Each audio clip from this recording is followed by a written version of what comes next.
Hey, it's your girl, your favorite paralegal, aka Cassandra Lynn, and welcome to Legal Doc Talk 24/7. Hope you guys are having an amazing Friday. This is a Corey SSG update. Let's hop right on into it. As you know, he was scheduled for hearing today due to inclement weather in Houston, Texas. However, they actually did a lot of stuff yesterday, which is good, trying to speed up the process. He has made bond. As you can see, he is no longer in custody. It shows defendant status as bond made. He had $100,000 bond for each of the aggravated kidnapping charges. His next appearance date is on April the 9th, 2025. Yeah, April. That's a long time. Let's hop right on into the documents that have been filed.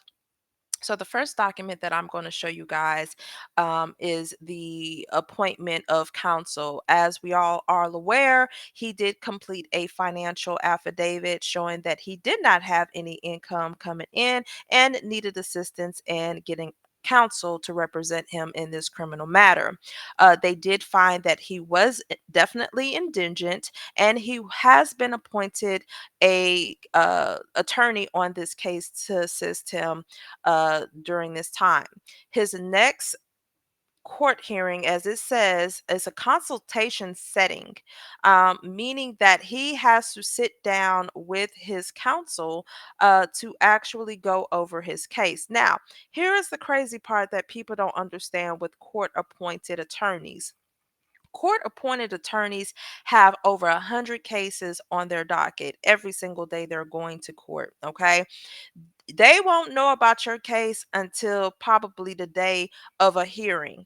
I'm just going to be honest with you. It's not like a regular attorney that you attain that will have people like myself or other attorneys in the office sit down and actually review your case and speak with you on the phone to get other details. It doesn't work like that.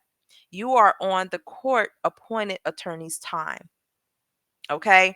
But they did find him indigent, so they therefore appointed him counsel.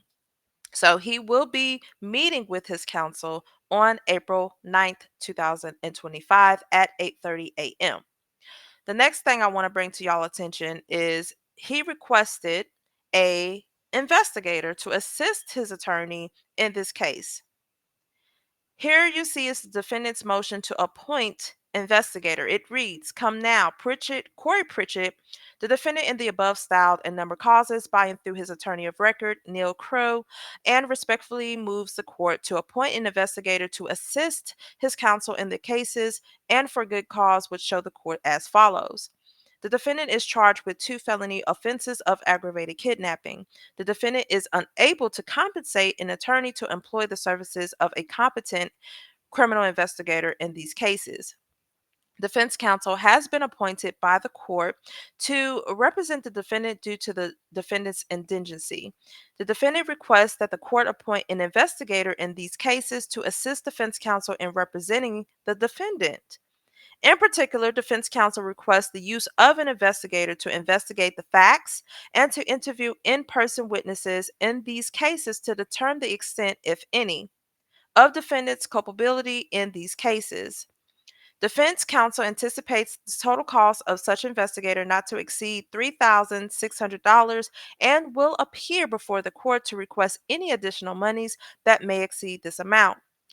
Counsel has conferred with Jim Willis and Willis and Associates, Professional Investigative Service License Number C20887, who has agreed to assist counsel at Harris County, approved rate of $90 per hour.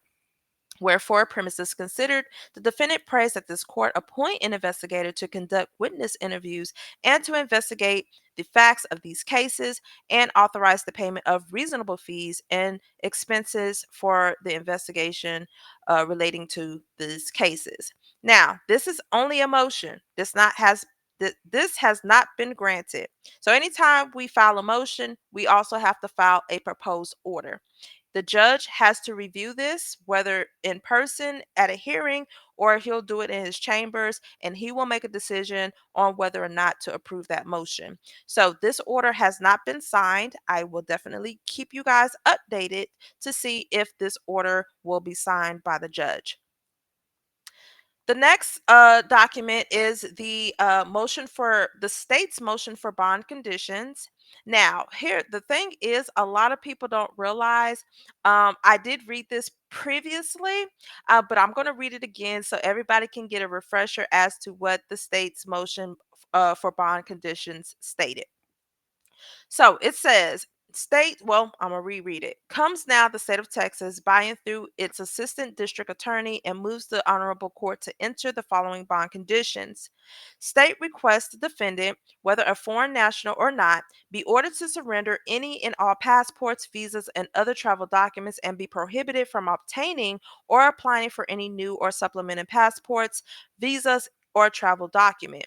States request that the defendant have no contact with the complainant in this case or anyone in the complainant's household, including siblings, parents, in person or through any other persons, telephonically, by mail, or by any other manner of means for the duration of this cause and the following individuals and or locations. So he cannot have any contact whatsoever with Sydney or Ava. These are the two young ladies that he allegedly kidnapped. States also request that the defendant not possess any firearms, ammunitions, or other weapons. Defendant must submit to a random urinalysis.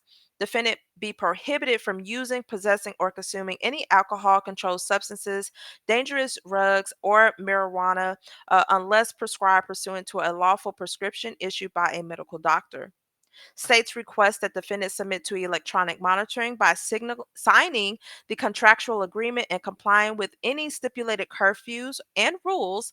And last but not least, they request that the defendant be prohibited from following the following from going to or near any residence or place of employment of compliance. So he cannot go anywhere near these young ladies. All right, so the last document that I am going to show is going to be the order of pretrial supervision. Now, here is the kicker with this one. He has to follow this to the T. If he does not follow this to the T, he is going to be back in jail. It reads, Order for pretrial supervision and bond conditions. In addition to appearing in the court as instructed, the defendant is ordered to comply with the following conditions of release on bond. The defendant will be supervised as follows. So it actually said a surety bond. So if released on a surety bond, I said surety bond or cash bond, defendant will be supervised by the Harris County Community Supervision and Corrections. The defendant will report in person to the Harris County was that community supervision and corrections supervision unit beginning and thereafter as directed by the supervision officer until the case is deposed or until the court good lord uh, terminates this supervision. If defendant does not have a Texas driver's license or other valid official government issued photo ID, the defendant will pay a $12 fee of the Harris County Community Supervision and Corrections Department for an ID card. So, and I believe he was released on a surety bond. Let's see. Now, here's additional conditions. Defendant shall appear in court on time every time this case is set on a court docket. Defendant shall commit no crime and shall not engage in any conduct that could result in his or her arrest. Defendant shall have no contact with the prosecution's witness, the compliance of victims, specifically Sydney and Ava. Defendant shall refrain from going to or within 200 feet of the residence, school, place, or employment or other location specifically, and I wiped that out. Also states defendant is to surrender his or her passport for temporary deposit with the treasurer or registry of court as instructed by the supervising agency and provide the court with proof of that surrender. Defendant must not use, possess, or consume any Mary Jane or any controlled substances or dangerous drugs unless obtained pursuant to lawful prescription for the defendant issued by the medical doctor. Defendant will provide a copy of all such prescriptions to his supervising officer in advance. Defendant must not use or possess a firearm. Facts given a rise to probable cause suggest that alcohol was a factor in this offense. Defender must not use, possess, or consume alcohol. This includes food, mouthwash, or over the counter medication containing alcohol. Y'all heard that? So, facts giving rise to probable cause suggest that alcohol was a factor.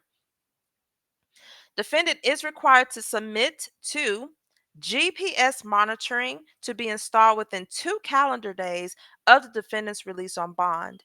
Defendant must sign any required agreements, comply with all required equipment and maintenance services, and comply with monitoring protocols as instructed by supervising agency. Let me see. So it shows the Harris County. Okay, so actually, he is with the Harris County Pretrial Services. So he must have been released on a personal bond or unsecured bond. So I misspoke. Because down here it says that the defendant is to pay monitoring costs. Was actually waived. So he is with the Harris County Pretrial Services. Other no ammunition or any other weapons. It also states defendant is prohibited from applying for any visas or additional travel documents. Then it states failure to abide by these bond conditions may result in the defendant's bond being forfeited or revoked and the defendant arrested and confined. In addition, the court has the authority to oversee the enforcement of its orders, required that proceedings before it be conducted in an orderly and expeditious manner and to ensure justice is done. Disobeying this order could constitute contempt, which is punishable by a maximum penalty of a fine or not more than $500, confinement in jail, or a jail for up to 6 months, or both. And it was signed yesterday. And here is his signature. He signed it. This is his acknowledgement. I understand that the court is ordering my compliance with the conditions listed above as requirement of my continued release on bond. I agree to these conditions. I understand that my failure to comply with these conditions may result in the forfeiture or revocation of my bond and confinement, and possibly a separate action against me for contempt of court, for which I could be separately fined in jail as detailed above. All right, there you have it. He's out on bond. He has a lot of pretrial conditions that he has to abide to. He has to get his GPS monitoring within 2 days. So actually, and it says 2 calendar days. So Saturday he got either today. Well, it ain't he has today or tomorrow. After tomorrow, if he does not get that GPS monitoring on Sunday, he gonna be back in Harris County. Y'all let me know what y'all think in the comments below. Don't forget to like, share, and subscribe. Until then, you all be blessed. Bye.